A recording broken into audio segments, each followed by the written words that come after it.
Le carnet de l'étudiant étranger. Jivik Mayindou et Aristide Katiabois donnent la parole aux étudiants du monde entier. Salut tout le monde et bienvenue dans cet épisode exceptionnel du carnet de l'étudiant étranger.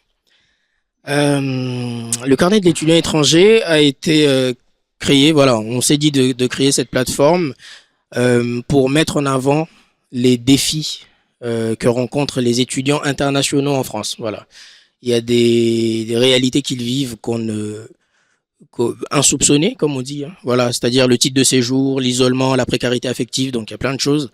Et on s'était dit, tiens, si on lance le carnet de l'étudiant étranger, ce serait pour ces étudiants une occasion, pour eux d'échanger, de parler, de mettre en lumière certaines réalités qui pourront aider les prochains étudiants en France. Voilà, ceux qui viennent d'arriver, ils tombent sur les épisodes du carnet de l'étudiant étranger. Au moins, ils ont un repère, ils ont une source fiable, des témoignages authentiques. Voilà, parce qu'il n'y a pas que des plaquettes, il y a des vrais témoignages, il y a des vraies histoires. Et donc, le carnet d'étudiants étrangers existe depuis 1 an. C'est un podcast que j'ai lancé avec Aristide. Il va se présenter. Mais surtout, aujourd'hui, c'est très spécial parce que, déjà, nous célébrons la première année du carnet de l'étudiant étranger, mais aussi le lancement d'Odari Magazine, qui est le magazine par excellence pour les étudiants. Le magazine référence pour les étudiants pour connaître un peu pas mal de choses quand on arrive en France, parce que quand on arrive en France, il y a des infos qu'on n'a pas. Et pour ce premier magazine, pour ce premier numéro, Sabrina Cranois nous a fait l'honneur de gérer le dossier principal qui parle de la santé mentale des étudiants internationaux. Voilà. Et donc Sabrina nous fait l'honneur d'être là. Et nous avons avec nous 3 étudiants qui sont là. Donc Ange est en France depuis 3 ans, Dasso depuis 2 ans. Et Nefissa qui est là depuis 6 mois. 3-4 mois. Voilà. On s'est dit que ça serait intéressant d'avoir un peu aussi surtout leur retour à eux, comment ils vivent la France depuis ces derniers mois. Nous, on est là je suis là depuis 9 ans. Aristide est là depuis 10 ans. Mais en tout cas, j'aimerais laisser Aristide nous glisser quelques mots avant d'enchaîner avec Sabrina et du dossier principal du magazine. Bonjour à toutes et à tous. Moi, c'est Aristide Katiabois. Effectivement, je suis secrétaire de l'association Odari et co-animateur du podcast Le Carnet de l'étudiant étranger. Alors, c'est un honneur vraiment d'être ici pour parler effectivement de notre projet. Et je pense comme il a introduit, j'en dirai pas plus. Mais ça sera aussi l'occasion aussi d'avoir des témoignages aussi directs des étudiants, en fait, et de nous parler effectivement de leur vécu et échanger effectivement sur les enjeux de notre projet. Voilà. En effet. On va commencer par Sabrina. Déjà, merci d'être avec nous. Sabrina, tu as géré le dossier principal d'Odari Magazine. J'aimerais déjà que tu reviennes sur la méthodologie, comment tu t'es pris pour faire ce travail et surtout, qu'est-ce qui t'a motivé à intervenir sur un dossier pareil? Alors, ce qui m'a motivé, c'est que tu m'as convaincu. Oui. Déjà. Alors, ce qui m'a convaincu, c'est déjà la santé mentale est quelque chose que j'affectionne particulièrement. Je suis praticienne en thérapie brève et donc c'est un sujet qui est intéressant pour moi. Et puis, en fait, j'ai trouvé très intéressant d'explorer un milieu que je connaissais pas initialement, le milieu des étudiants étrangers.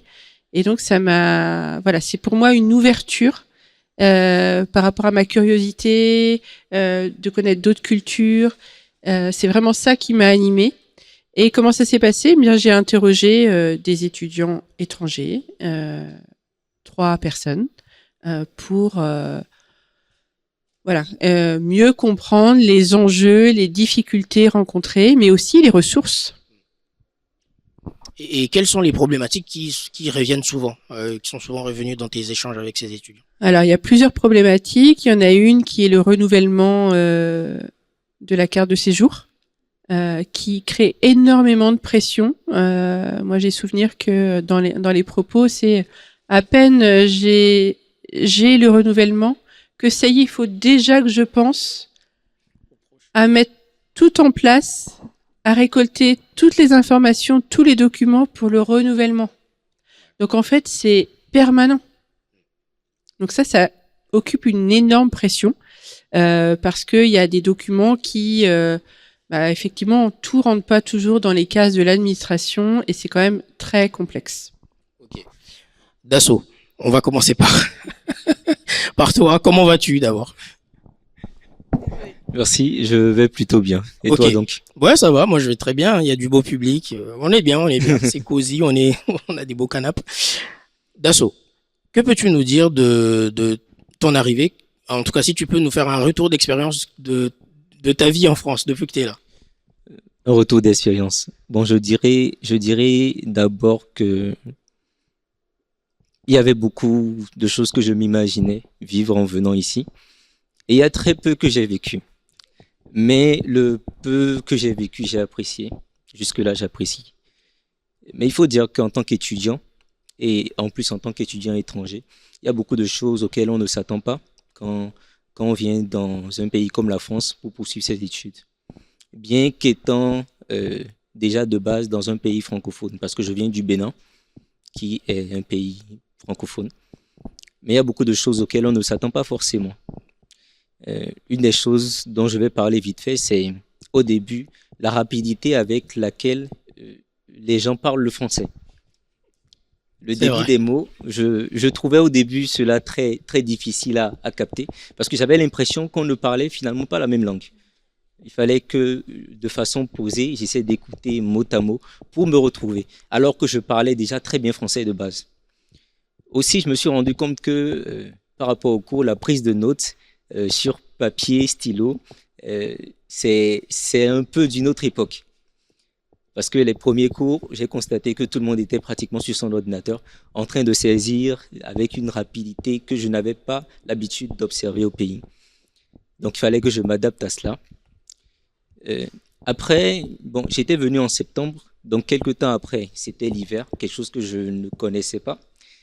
Et je ne m'attendais pas à ressentir autant de difficultés face au froid parce que de base, je ne suis pas quelqu'un de frileux.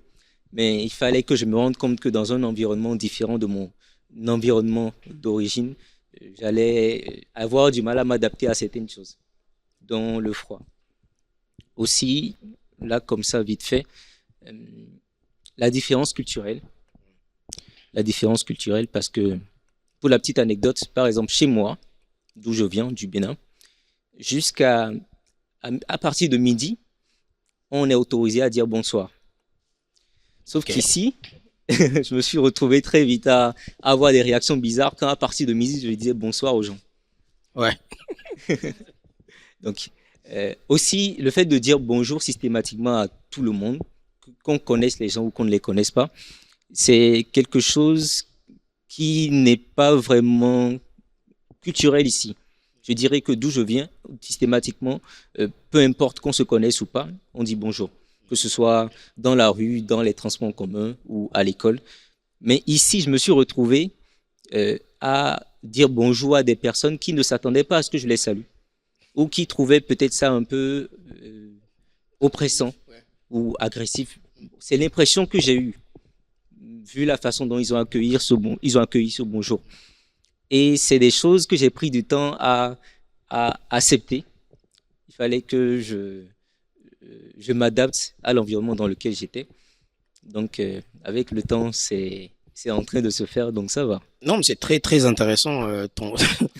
En gros, tu parlais, ça me faisait rire parce que j'ai rencontré presque les mêmes choses. Hein. C'est-à-dire, moi, je viens du Congo, on parle français, mais c'est vrai qu'à mon arrivée, le français que j'écoutais à la fac, à Rennes 2, il était trop rapide. Je n'arrivais pas à suivre.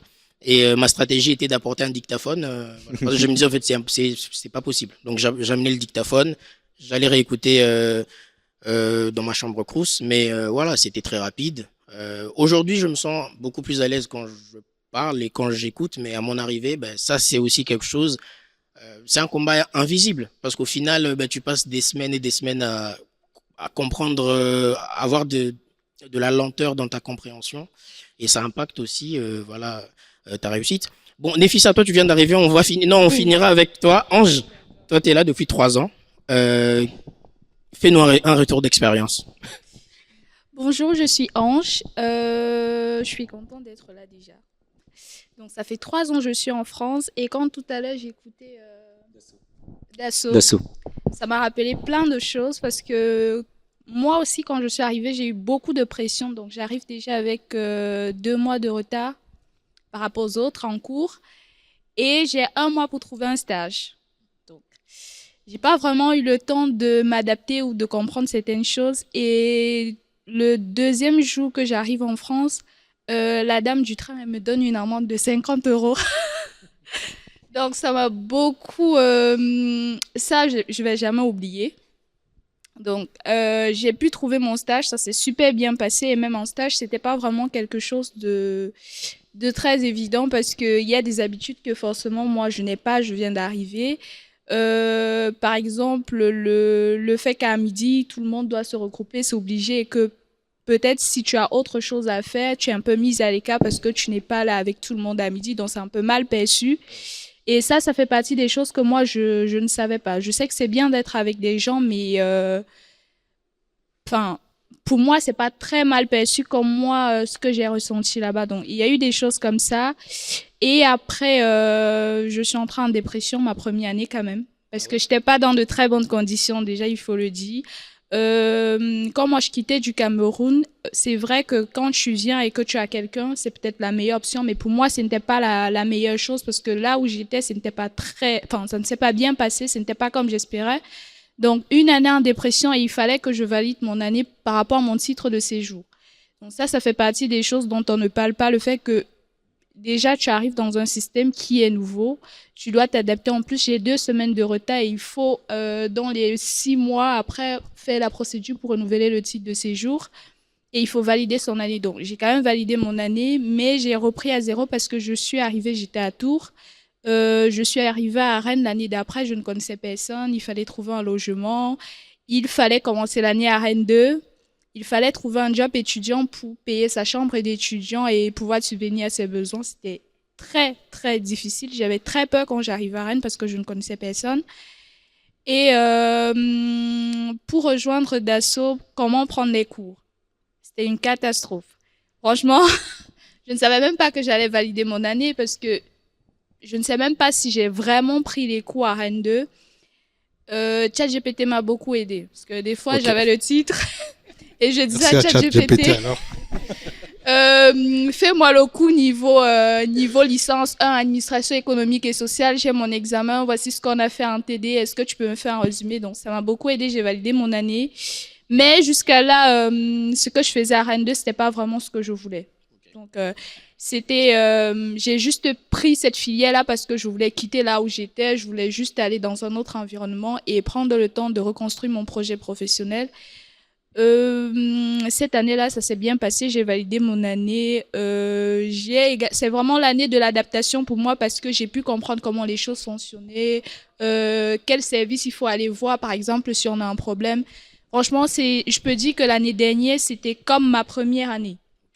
Parce que c'est vraiment l'année où j'ai pris le temps de comprendre le système, qui est différent de là où je venais. Et j'ai trouvé une alternance du coup et une alternance dans un domaine qui me plaît parce qu'avant de venir, j'avais un BTS même si j'ai repris au niveau 1. Donc j'ai fait la reconnaissance de mon diplôme. Ça, ce sont les informations que je n'avais pas, que je pouvais faire la reconnaissance de mon diplôme et continuer mon parcours normalement, quoi. Et la reconnaissance du diplôme, tu le fais BTS que j'avais. Tu le fais pendant l'inscription ou déjà en France? Déjà en France. Ok. Déjà sur place, je le fais déjà là. Et ça m'a permis d'entrer en bachelor responsable développement commercial. Et du coup, j'ai trouvé mon alternance chez Total. C'est vraiment la chance que j'ai eue de pouvoir rencontrer ma responsable. Donc, je suis du coup alternante responsable développement commercial et je poursuis mon master l'année prochaine. Donc, je suis en recherche d'alternance pour l'année prochaine. Mais ce que moi, je peux dire aux étudiants étrangers, c'est de chercher l'information, de sortir, de ne pas rester sur place. Ici, on a la possibilité quand même d'avoir toutes les informations, de rencontrer des personnes, même pour des sujets qu'on trouve intimes, tu as la possibilité d'aller t'exprimer. C'est le seul conseil que moi je peux donner, ne pas rester sur place. Ne pas avoir peur aussi de parler aux gens, même si des fois on a des personnes qu'on rencontre qui ne sont pas très agréables avec nous. Ça, c'est... Mais moi, j'ai pas rencontré des personnes comme ça. Toutes les personnes que j'ai rencontrées, ils étaient très bienveillants. Ça s'est super bien passé. Et à part les difficultés de titre de séjour ou de recherche d'emploi, ton premier job et tout, parce que tu n'as pas l'expérience, tu ne sais pas comment faire le CV, je pense quand même que la France est un très bon pays pour les étudiants étrangers. Et beaucoup de courage à toutes les personnes qui viennent d'arriver. J'espère que ça va bien se passer pour vous. Ben, ça Merci. tombe bien. Ça tombe bien. Nefissa, tu viens d'arriver. Toi, tu viens vraiment d'arriver. D'abord, la France. Vraiment, fais-nous un retour, vraiment, parce qu'avec toi, on aura un retour beaucoup plus frais, là. Comment ça se passe, l'accueil, la France, les humains. Comment ça se passe? Et puis par rapport à ce que toi tu imaginais. Ouais. Bonjour déjà, je suis Nefissa et puis je viens du Togo. Par rapport à ce que j'imaginais, c'était pas ce que je suis en train de voir actuellement. Désolée, mais j'ai passé la plupart de de mon temps libre à regarder des films français et tout, le beau temps, les gens qui parlent et tout, la nature et tout, mais ce que je suis en train de voir actuellement, c'était pas ça en fait. Et moi, mon arrivée, j'étais vraiment contente. Je me suis dit, je vais vivre une belle aventure et tout ce qui va avec. Mais le problème, c'est que je suis parmi des étudiants qui viennent de l'Amérique et de l'Europe, genre des anglophones en fait. Et je suis la seule qui vient de l'Afrique. Je suis la seule francophone. Donc, c'était tellement à peu près difficile de pouvoir avoir une conversation avec eux ou bien de passer un peu plus de temps avec eux. Donc, moi, je restais tout le temps chez moi ou bien je reste tout le temps chez moi et je passe tout le temps seule en fait. Et je pense que mes aînés ont déjà dit la plupart des choses que j'ai déjà vécues et je pense que je n'ai pas encore vécu toutes choses ici. Donc, moi, le premier jour, j'étais allée à l'école et tout allait bien. Mais je ne savais pas que mes amis étaient tous des anglophones. Parce qu'il y avait des noms africains. J'avais vu les listes de noms et il y avait des noms africains. Donc, le premier jour, j'étais arrivée et puis j'étais assise et puis il y avait une Chinoise qui était juste près de moi. Et puis, elle me parlait l'anglais. Elle parlait, je répondais. Mais à un moment donné, je pouvais pas aller plus loin, en fait, parce que c'était trop compliqué. Là, je lui ai dit, désolée, je ne parle pas l'anglais tellement trop bien. Donc, j'ai pris mon téléphone, je suis allée dans Google Traduction et puis j'ai écrit, voilà, je ne parle pas l'anglais. J'avais tellement un peu honte, mais je me suis dit, bon, ça va. Avec un peu plus de temps, vu que je suis avec eux, je vais apprendre et puis je vais aller un peu de l'avant. Et puis, vraiment, chez nous, il n'y a pas le fait que, vous vous croisez dans la rue, vous ne vous connaissez pas. Même si vous ne vous connaissez pas, vous allez vous saluer, puis vous allez vous faire des types et tout rigoler. Mais ici, ce n'est pas le cas. Quand tu sors, tu ici, ne peux on fait pas... la tête. Hein. Exactement, c'est pas le cas. Tu ne peux pas dire bonjour à une personne, mais quand tu dis bonjour à une personne, on va te regarder mal, parce que j'ai déjà vécu ça en fait. J'ai déjà dit bonjour à une personne dans le métro, et puis on m'a regardé mal. Donc ça m'a tellement vexée, je suis rentrée chez moi. Moi, je suis une personne, quand on me fait quelque chose qui me fait mal, et que quand je rentre chez moi, je cogite tellement longtemps que je me dis, qu'est-ce qui s'est passé? Pourquoi j'ai dit? Pourquoi je ne, voilà. Non, j'étais là, je ne fais que réfléchir. Je me suis dit, qu'est-ce qui s'est passé? Voilà, qu'est-ce que j'ai fait de mal? Là, j'appelle mon frère, et puis je parle avec lui. Il me dit, non, c'est comme ça la vie ici et tout. Moi, la chance que j'ai eue, par rapport au dossier administratif et tout, c'est que, dans ma résidence, j'ai des amis à mon frère qui sont là. Donc, qui m'aidaient, voilà, si j'ai des problèmes, je les appelais, voilà, j'ai tel problème et tout. Donc, du coup, ils arrivaient à m'aider pour ces dossiers. Et puis aussi, je ne suis pas du genre une personne qui va dans des fêtes parce que je n'ai pas grandi dans ce milieu. Et dans notre école, il y a tout le temps, tous les jours, il y a les fêtes. Tous les jours, si tu veux te faire des amis, il faut que tu ailles à ces fêtes pour pouvoir te faire des amis. Mais moi, je suis pas du genre à aller à des fêtes parce que je n'ai pas grandi comme ça. Et je reste tout le temps chez moi. Tout le temps, je suis chez moi. Et, désolée. Mais non, le problème actuellement avec moi, c'est que j'ai du mal à vite me faire des amis. J'ai du mal à vite me faire des amis Pourquoi? Parce que je me dis, il faut pas que je vais aller dire quelque chose à telle personne qui va pas plaire la personne. Et puis la personne va commencer à avoir de mauvaises vues, genre, je sais pas, autre genre sur moi. Donc j'ai du mal à pouvoir me faire des amis. Mais je me suis dit, la France, c'est un pays développé et tout. Voilà, c'est un pays développé et ça sera pas trop compliqué pour moi. Et vu que j'ai grandi aussi dans un monde associatif où je participais à des activités associatives avec des camarades et ça allait déjà bien. Donc je me suis dit, je vais essayer le fait que la manière dont je le faisais au pays, je vais essayer de le faire ainsi avec avec ceux que je vais rencontrer ici. Mais déjà, je pense que non. C'est pas ce à quoi je m'attendais. Et puis, dans ma résidence, déjà, je ne connais personne. Et puis, je suis musulmane. Et le jour de la fête, voilà, moi, je ne savais pas que, voilà, pendant la fête, le jour n'est pas férié. Tu devais aller à l'école le jour-là. Tu devais aller prier et puis aller à l'école. Mais si tu as cours à la même heure, tu es obligé de laisser la prière et d'aller à ton cours. Mais moi, le jour-là, grâce à Dieu, je n'avais pas de cours et je pouvais aller à la prière comme je voulais. Mais le problème, c'est que le fait d'aller à la prière alors que je ne connaissais pas une mosquée qui était proche de chez moi, c'était un peu compliqué. Donc, pour ne pas me sentir seule parce que j'étais tellement stressée, autant pour moi, je n'allais pas bien, si je peux le dire ainsi. Et du coup, j'ai passé toute la nuit à appeler mes cousins, mes frères pour pouvoir essayer de vaincre au moins cette peur ou bien, voilà, et essayer cogiter dans ma tête pour dire que, voilà, ça se passe bien, mais si je ne suis pas auprès de mon cousin, de ma famille. Donc, à peu près, je peux dire que voilà, mais pour l'instant, je vais dire qu'au fil du temps, je vais pouvoir essayer de m'adapter et encore voir plus de monde et essayer de parler avec plus de monde. Donc, moi, je suis en licence 3 pour le moment, à Sciences Po Rennes. En tout cas, merci beaucoup, Nefissa. Je ne sais pas si est-ce que Sabrina aurait un conseil ultime à donner, par exemple, à Nefissa qui vient d'arriver. Eh bien, j'ai souvenir que dans ton parcours, j'ai vu que tu allais dans le milieu associatif, justement par rapport à l'isolement. Hein, c'est effectivement, en tout cas, une piste à explorer pour aller vers le milieu social. Ça peut être aussi de trouver des activités qui nous plaisent par le biais du sport ou d'activités créatives. En fait, je pense que c'est pour cela même. De base, je suis timide. Auparavant, j'étais très, très timide. Là, ce que je suis en train de faire actuellement, 1 an en arrière, je ne pouvais pas le faire. Je ne pouvais pas carrément le faire. Donc, voilà pourquoi je suis rentrée dans un milieu associatif. Et puis, moi, je suis une personne, j'aime être avec, aider des gens. Et je n'aime pas voir une personne qui est proche de moi en train de souffrir, voilà. Et puis, je suis là et puis je regarde la personne parce que j'ai l'impression que c'est moi. En fait, ça me fait mal en retour, comme si j'étais dans la peau de cette personne. Donc, voilà pourquoi j'ai essayé de rentrer dans le monde associatif pour essayer de voir et voilà, évoluer avec eux et essayer de vaincre aussi ma timidité. Voilà, à peu près. En fait, le conseil, c'est oser.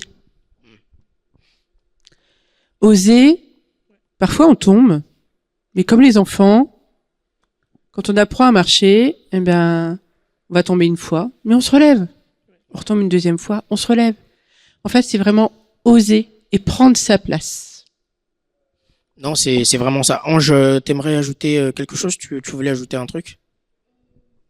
Après, elle vit exactement la même chose que la majorité des étudiants étrangers. Mais, ne reste pas chez toi en attendant que les choses viennent te trouver. Essaye de sortir. Il y a par exemple le 4 bis où tu peux aller poser des questions, prendre toutes les informations par rapport à ce que tu veux. Il y a la salle de sport. À la salle de sport, tu peux rencontrer des gens. Je ne sais pas si tu connais Meetup, où tu as la possibilité d'échanger avec des gens, que ce soit de ton domaine ou pas, et d'apprendre de nouvelles choses. Mais je pense qu'avec Odari, tu vas rencontrer de belles personnes et voilà, tu vas pouvoir échanger et peut-être vaincre la peur que tu as encore. Mais je comprends, ça fait 3 mois que tu viens d'arriver et tu as la chance d'avoir tes cousins, par exemple, qui sont ici, qui ont le temps d'échanger avec toi. Ouais. Moi, c'était dû parce que moi, je suis seule à Rennes. Ça veut dire que je n'ai pas de famille à Rennes. Mes parents, ils sont au Cameroun, ça fait 3 ans, on ne s'est pas vu, donc il fallait se lever seul et aller chercher l'information et faire ce que tu veux, quoi. Donc, beaucoup de courage. Merci. Et voilà. N'hésite pas. Le fait que tu sois dans l'association avec les autres, tu peux poser des questions. Exactement. Moi, particulièrement, je reste ouverte. j'accompagne les étudiants étrangers bénévolement des fois pour écouter comme ça ou bien pour échanger et tout. Donc, si jamais tu as des questions, voilà, n'hésite pas. Même si je ne connais pas, je pourrais te dire, ouais, moi j'avais contacté telle personne et voilà ce qu'il m'a dit. Après, Sabrina, Oui, Sabrina. Sabrina, qui travaille sur la santé mentale, peut-être elle va beaucoup t'aider. Moi, quand même, j'ai rencontré un psy à un moment donné. Ça m'a beaucoup aidé juste de parler avec la personne, de pouvoir dire ce que parce que des fois, tu as peur de dire à une amie certaines choses et tu as quand même la possibilité de rencontrer. Effectivement, parfois, on a besoin de vider son sac voilà, à une exactement personne qui va être sans jugement, en fait, qui Exact. accueille ce que tu as à dire et simplement. Un peu pour assurer, je pense que, comme elle a dit, nous avons tous vécu ça. Et d'autres encore vont le vivre. Mais c'est pas pour dire que c'est pas un cas isolé, quoi. Mais encore une fois, je pense que c'est de tous ces défis, effectivement, qu'est né le carnet de l'étudiant étranger, effectivement, l'association Odari. Et déjà, le fait d'arriver à en parler, à échanger dans tous les podcasts, en fait, qu'on enregistre, c'est effectivement de libérer, effectivement, la parole, comme on le fait ici. Et je pense qu'il y a des pistes qui ont été données. Donc, je comprends très bien que c'est pas évident quand tu arrives dans un pays autre que le tien et que tu n'as pas de repères. C'est vrai, tu mets du temps en fait pour. Je trouve même qu'elle fait beaucoup d'efforts. En 3 mois, tu arrives quand même déjà à parler, parce ça. que il y a des cas plus compliqués. Donc, C'est ça exactement. Et je pense aussi, il y a des groupes Facebook d'étudiants. Oui. Là, il y a aussi pas mal de tu peux trouver des gens qui font des sorties, qui se connaissent pas. Et de là, tu peux trouver des gens qui peuvent t'aider dans un D'abord, premier temps. tu t'aimes sortir un peu, aller dans des bars, des cafés, Oui. Ah oui, voilà. J'arrive à le faire toute seule. Ah, Je n'ai oui. pas de problème avec ça. Donc l'idée c'est de plus le faire toute seule, c'est d'intégrer des groupes. C'est cool, hein. Après, tu viens d'arriver, je veux pas te faire peur. Tu pourras peut-être vivre d'autres choses. Par exemple, je sais que on en a discuté à un moment avec Jevic. Par exemple, en classe, tu peux ne pas trouver, par exemple, des groupes de travail. Ouais. Et ça, tu vas mal le vivre parce que tu te sens comme tu es un peu à l'écart. Oui.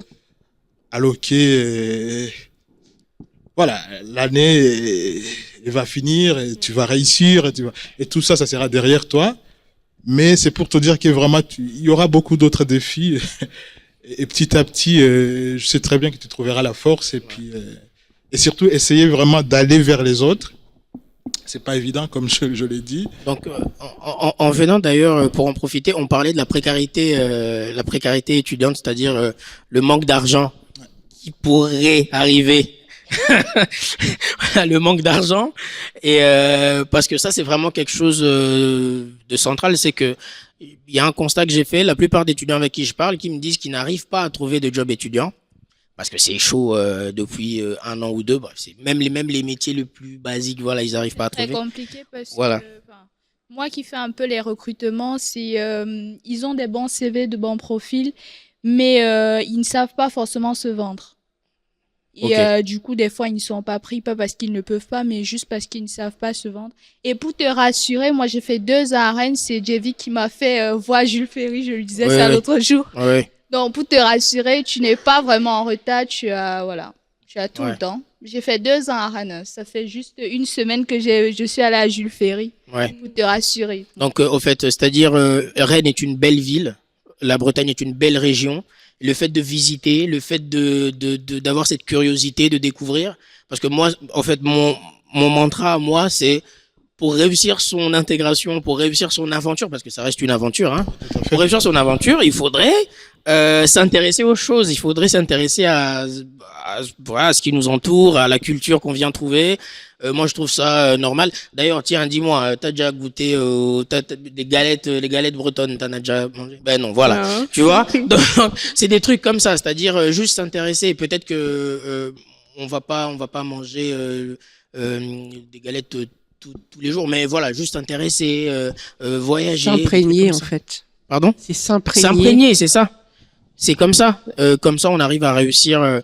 Voilà, tu réussis ton histoire, ton intégration. Mais je vais juste revenir un peu à la précarité. J'avais une petite anecdote à raconter. En 2019, j'étais à la recherche d'un stage à Paris. En fait, j'étais à la recherche d'un stage pour valider mon master à Rennes 2. Je ne trouvais pas de stage parce que je n'avais aucune expérience en France.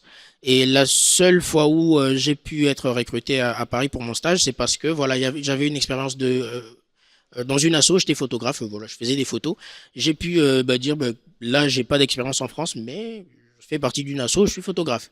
Donc c'est aussi des choses comme ça, c'est-à-dire ne pas hésiter d'intégrer une asso, mais surtout aussi d'apporter quelque chose qui pourrait être défendu sur un CV. Donc ça, c'est la petite parenthèse. Et après, ce qui s'est passé, c'est que quand je suis monté à Paris, j'ai commencé ce stage-là. Je n'avais pas d'argent, au fait. Bon, j'en ai toujours pas, mais là, c'était vraiment pire.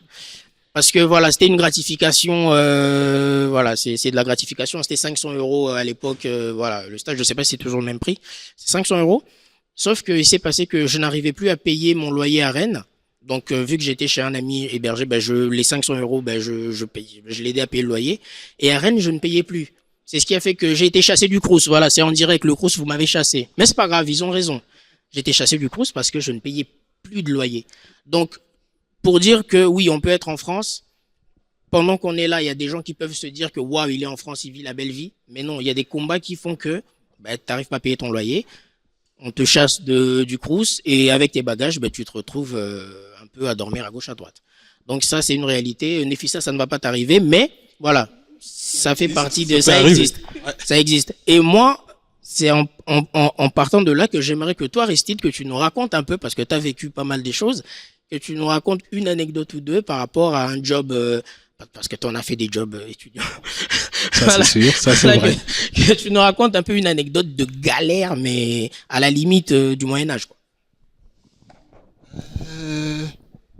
Une galère liée au job étudiant. J'en ai vécu, ouais. Non, mais plutôt avant de parler d'une galère liée au job étudiant, je me souviens très bien que, enfin, moi, je suis arrivé en 2016 et quand j'ai validé mon année en 2017, donc pour passer au master, il y avait, si je me trompe pas, il y avait une loi qui était votée de sélection à master. Avant, il n'y en avait pas. Et donc, j'ai pas trouvé de master. Je me suis pointé devant l'accueil de l'UFR à Rennes 2. Et du coup, la personne que j'ai trouvée, elle m'a carrément dit, tu peux retourner dans ton pays, tu reviens l'année prochaine et tu vas voir, ça va vite. Alors, j'étais bouche bée, je savais pas quoi répondre. Et franchement, ma tête a tourné encore. Je me suis dit, mal, comment je vais retourner dans mon pays? Comment je vais faire encore mes démarches pour prendre un visa et franchement, je vais pas vous mentir. Je dirais que c'est l'une des pires des choses que j'ai vécues vraiment dans ma vie. Et à ce moment-là, à l'époque, c'était vraiment loin de penser que vraiment un jour il y aura le carnet de l'étudiant étranger. Mais j'ai dit, mais ok, j'arrête. Je vais arrêter de continuer mes études et puis je sais pas ce qui va arriver après. Mais en même temps, donc je pouvais pas non plus rester en France. Alors que moi, je suis venu en tant qu'étudiant, donc du coup, il y avait plus de raison en fait de rester en France. Heureusement, j'ai trouvé effectivement un master après. Mais c'est juste pour dire que il n'y a pas que la précarité financière par rapport à ce que tu viens de dire. Il y a aussi la précarité sociale, il y a la précarité aussi administrative. Il y a ce que Sabrina a dit avant. Le fait, par exemple, d'avoir des difficultés pour renouveler son titre de séjour, ça peut mettre la plupart de gens, et particulièrement les étudiants, en fait, enfin, on peut ne pas trouver, enfin, on peut ne pas continuer à travailler parce qu'on demande le titre de séjour pour pouvoir travailler. On peut, être refusé, au fait, presque tous les droits, quoi. Et donc, ça aussi, c'est l'une des choses, franchement, qui mettent en péril aussi l'aventure, comme tu as dit, étudiante. Et sinon, par rapport au job, effectivement, c'est, comment dirais-je? Ben oui, les jobs étudiants, enfin, déjà, au début, comme tu as dit, c'est pas facile exactement d'en trouver dès que tu arrives, parce que t'as pas d'expérience, de un, et de deux, t'as pas toutes les informations qu'il faut effectivement pour trouver un boulot. Et la plupart des fois, tu peux trouver un boulot, un job, en dehors du périmètre de Rennes, où tu peux te déplacer par les transports en commun. Et si vraiment tu as la chance, des fois ça dure pas longtemps. Et donc du coup ça. Sauf que je pense que c'est très important de préciser aussi que le job étudiant peut être un piège, surtout pour les étudiants étrangers, parce que on a une limite d'heures à ne jamais dépasser, selon la loi. 21h, si je me trompe pas. Je crois, ouais, voilà. 20h. Ouais. Voilà, c'est ça. Donc, on ne peut pas dépasser ces heures-là selon la loi. Mais aussi, le truc, c'est que moi, j'ai vu à Rennes 2, quand j'étais à Rennes 2, j'ai vu beaucoup d'étudiants se perdre à cause des jobs étudiants. C'est-à-dire, tu as des études à faire, en tout cas, tu as des cours à faire à partir de 8 heures, mais à 4 heures, tu dois te lever pour commencer un job et tout. Et au final, je pense vraiment à un des anciens collègues, peut-être qui tombera sur ça. Il a carrément arrêté ses études. Ah ouais? J'ai fait ça pendant 1 an. Je devais travailler de 5 à 5 heures et être en cours à 8 heures. Ouais. Toute l'année. Parce que le truc, c'est qu'il faudrait avoir de l'argent et valider son année pour avoir un titre de séjour. Ah, c'est ça. Oui, c'est ça le truc. Ah oui, ça. Oui, voilà. Donc, s'il n'y a personne, s'il n'y a pas ta famille qui doit t'envoyer des sous, ben, tu dois bosser. Si tu n'as pas d'alternance ou stage, tu dois bosser parce que au moment où tu voudras renouveler ton titre de séjour, il faudra prouver une capacité financière que tu as. Sauf que le truc, c'est que il y a des gens qui, parce qu'ils veulent prouver à la préfecture qui sont des sous, du coup, ils vont bosser et oublier les études. Et au final, quand tu loupes tes études, là, quand tu reprends, tu risques quand même l'obligation de quitter le territoire français. Moi, je ne le souhaite à personne. Moi, j'ai reçu ce courrier de la préfecture. Quand j'ai repris mon master, j'ai reçu le courrier. Ce courrier, il fait pas rire.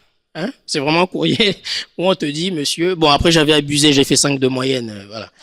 Voilà, donc j'ai reçu le courrier, on me dit, prenez vos études au sérieux parce que, selon la préfecture, et ils ont raison, le but, en tout cas, de ta présence en France, ce sont les études. Tu as un visa d'étudiant, voilà, il faut faire des études. Donc, c'est pour cette raison que j'ai dit que c'est un piège. Hein. Le boulot à côté et les études, c'est vraiment un piège. Et quand tu gères mal, soit tu arrêtes tes études et c'est chaud, quoi. Donc, Dasso, j'imagine que tu as un mot à dire, parce que depuis, tu hoches la tête. Ouais, un témoignage peut-être. Bon, un témoignage par rapport au job étudiant. Oui, au job étudiant. Et comme la gestion de temps, études et job. Ok. Faut dire que jusque-là, je n'ai eu qu'un job étudiant. J'étais auxiliaire de vie quand j'étais en Master 1, donc pendant ma première année. Et j'ai gardé ce job étudiant jusqu'à trouver mon alternance et à le laisser. Donc, la difficulté par rapport à ce job, c'était que je m'occupais de personnes assez fragiles, donc de tétraplégiques pour être plus précis. Alors que de base, je n'avais pas ce genre de personnes dans mon entourage. Donc, je ne savais pas ce que ça faisait de côtoyer des personnes en situation de handicap et d'un certain degré de difficulté. Mais là, le fait de m'occuper de ces personnes-là m'a fait réaliser beaucoup de choses. D'abord, parce que ce ne sont pas des machines, ce sont des êtres humains. Ils ont assez d'émotions. En plus, il y a assez d'exigence par rapport à la façon de s'occuper de ces personnes. Et enfin, c'est ce que je devais faire pour pouvoir payer mon loyer à la fin du mois. Donc, il fallait quand même que je fasse du mieux que je pouvais pour bien faire et aussi pouvoir, d'un autre côté, être satisfait de la façon dont je m'occupais de ces personnes. J'avoue que lié au master dans lequel je suis, parce que là je suis en master 2, c'était très difficile parce que je n'avais pas assez de temps. La plupart du temps, c'était des cours programmés et il n'y avait pas pour moi la possibilité de rater les cours. En tout cas, pour la discipline que je m'imposais, je ne pouvais pas me permettre de rater les cours. Je pouvais finir des cours à 20h et ensuite aller intervenir jusqu'à 23h auprès de ceux dont je m'occupais pour revenir le lendemain à 8h pour faire des cours. Donc, des fois, il m'arrivait, quand je rentrais, très souvent même, de ne pas manger parce que, en calculant, je me rendais compte que si je mange, je vais devoir prendre un peu de temps pour digérer. Donc, pas assez de temps pour dormir. Et si je ne dors pas bien, je risque de somnoler au cours, de dormir au cours, ce qui est inadmissible. Et ça m'obligeait des fois à ne pas manger le soir avant d'aller le lendemain pour mes cours. Et la chance que j'avais par rapport à ce job, c'était que mon emploi du temps était assez flexible. Parce que c'était plus les week-ends et les soirs en semaine que je jobais. Je pense que si j'avais eu un autre job étudiant, je n'aurais pas pu avoir cette possibilité-là par rapport à la flexibilité de l'emploi du temps.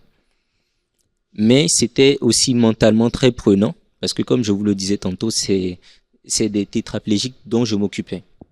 Déjà, s'occuper d'un être humain qui a toutes ses capacités, toutes ses facultés, ce n'est pas évident. Et en plus, s'occuper d'une personne en situation de handicap, c'est encore plus difficile parce que je m'occupais de leur hygiène, de leur alimentation. Aussi, je dialoguais avec eux parce que ce ne sont pas des machines, évidemment. Et il y a beaucoup de choses que tu dois prendre sur toi parce que tu te dis, après tout, ils n'ont pas demandé à être dans la condition dans laquelle ils sont. Et ce n'est pas en t'énervant que tu vas arranger les choses. Pourtant, je suis quelqu'un de base, je ne suis pas assez patient. Je ne suis pas assez patient, j'ai un très fort tempérament. Je suis le genre de personne qui ne porte pas de gants. Mais c'est le job qui m'a permis aussi de travailler sur ma personnalité. Un peu plus sur cet aspect-là, sur ces faiblesses que j'avais par rapport à moi-même, par rapport à mon tempérament, par rapport à ma façon d'être. Je suis le genre de personne très crue. Mais j'ai pendant cette période-là appris à un peu doser mes mots. Ouais. Par exemple, ça fait partie des qualités que j'ai eues grâce à cette expérience-là, même si ce n'était pas une expérience facile. Mais quand même, je m'en suis sorti encore meilleur en tant qu'être humain, en tant que personne, en tant que le Dassault que je suis devant vous. Et je pense que si c'était à refaire, je referais quand même cette expérience. Mais j'aurais aimé que ce ne soit pas pour pouvoir à la fin du mois payer mon loyer, mais que ce soit plutôt pour m'occuper de personnes qui sont assez délaissées dans la société. Très intéressant. Je suis à deux doigts de demander à ce qu'on applaudisse un peu ce qu'il dit, non? Merci. C'est beau. C'est beau, c'est beau. Je pense effectivement à ce qu'il vient de dire. J'allais dire aussi qu'au-delà de toutes ces galères que connaissent les étudiants étrangers, quand même, il y a des choses positives. On évoquait effectivement le fait de sortir de sa zone de confort et d'aller vers les gens. Il y a aussi le fait, je sais que les étudiants, on est limité en termes de finances, mais les occasions qu'on a, par exemple, de voyager, je sais par exemple qu'avec le covoiturage, moi je me suis fait de bons amis. J'ai un ami à Quimper que j'ai rencontré, en fait, j'ai pris un covoiturage, du coup il m'a pris, il était avec sa femme et on a discuté tout le long du voyage et on s'est fait une amitié jusqu'à aujourd'hui avec la personne. Et dites-vous que ça m'a permis aussi de goûter aux galettes à Quimper, qui sont très très bonnes. Donc j'invite aussi à d'autres étudiants peut-être qui auraient l'occasion de voyager par le covoiturage, comme elle a dit, de s'imprégner franchement des choses locales, de créer de la découverte. Exactement. Et pour rebondir sur ce que tu dis, et j'en profite aussi pour Nefissa, je ne sais pas si tu connais le covoiturage. Non. Voilà, ça tombe bien. En fait, le covoiturage, c'est un système, en tout cas, de partage de trajet. Je ne sais pas comment le définir, mais imaginons que tu veuilles te rendre à Paris. Si tu ne veux pas prendre le bus ni le train, ben il y a un système où il y a une personne qui va aussi à Paris. En fait, le site le plus connu, c'est Blablacar. En fait, tu te connectes, tu cherches le trajet et tu te connectes à une personne, tu payes ton trajet. Et en fait, moi, à titre personnel aussi, et je pourrais rebondir à ce que Aristide dit, moi, c'est vraiment l'un des... c'est l'un des trucs qui m'a vraiment permis de m'intégrer rapidement en France. C'est-à-dire les 2 premières années en France, quand on m'a fait découvrir le covoiturage, j'ai foncé direct et chaque voyage, c'était le covoiturage et ça me permettait de rencontrer du monde et jusqu'à aujourd'hui, c'est vrai que j'ai noué des belles amitiés aussi grâce au covoiturage. Donc, hésite pas, parce que le bus, t'es seul, le train, t'es seul, mais avec le covoiturage, au moins tu discutes avec les gens et voilà. Donc c'est un peu ça. On arrive, en fait, nous tendons lentement vers la fin. Dans 4 minutes, c'est terminé. Sabrina, je sais pas si tu as un dernier mot à nous dire, un dernier conseil à dire à tous ces étudiants qui arrivent en France. Comme je l'ai dit tout à l'heure, le conseil, c'est vraiment d'oser, d'aller vers les autres, de s'ouvrir, de découvrir, être vraiment dans l'exploration et le prendre vraiment comme une aventure, comme un jeu en fait, pour découvrir des choses nouvelles. Et en fait, on en sort grandi. Dassault, superbe expérience. Effectivement, tout n'est pas facile, mais pour autant, les choses nous font rencontrer des belles rencontres et nous font grandir. Donc vraiment, c'est oser. Ange?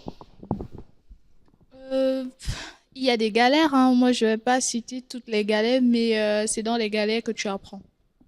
Tu vas apprendre dans ces galères-là. Même moi, aujourd'hui, j'ai toujours des galères. La preuve, je cherche l'alternance depuis. Je suis déjà fatiguée. Donc, il y a toujours des galères, mais plus le temps passe, tu te rends compte que ces galères-là, ce sont des expériences en plus. Et voilà, je te laisse vivre ta propre expérience. En thérapie, on dit souvent que ce sont des cadeaux mal emballés, les galères. Parce que sur le coup, on est vraiment en galère.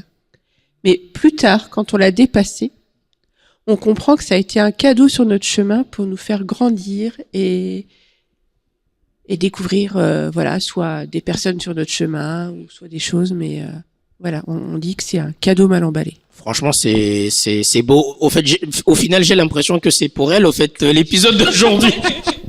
C'est pour elle. Écoute, on finit dans quelques minutes. Tu peux dire un dernier mot ou ce que tu attends de cette première année en France.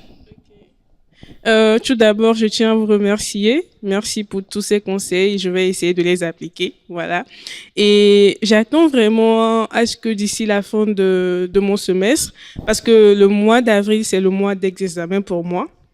Du coup, j'attends à ce que, je puisse aller vers les gens et avoir des amis avec qui je pourrais sortir, faire des rencontres, de nouvelles rencontres et voir encore plus de choses et de découvrir plus la culture française.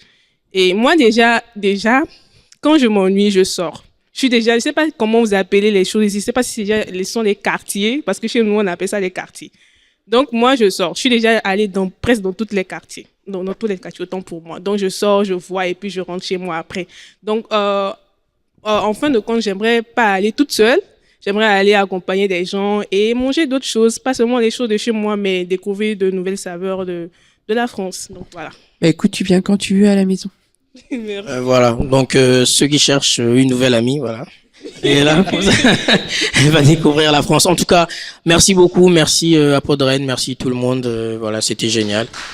Merci. Le carnet de l'étudiant étranger. Jivik Mayindou et Aristide Katiabois donnent la parole aux étudiants du monde entier.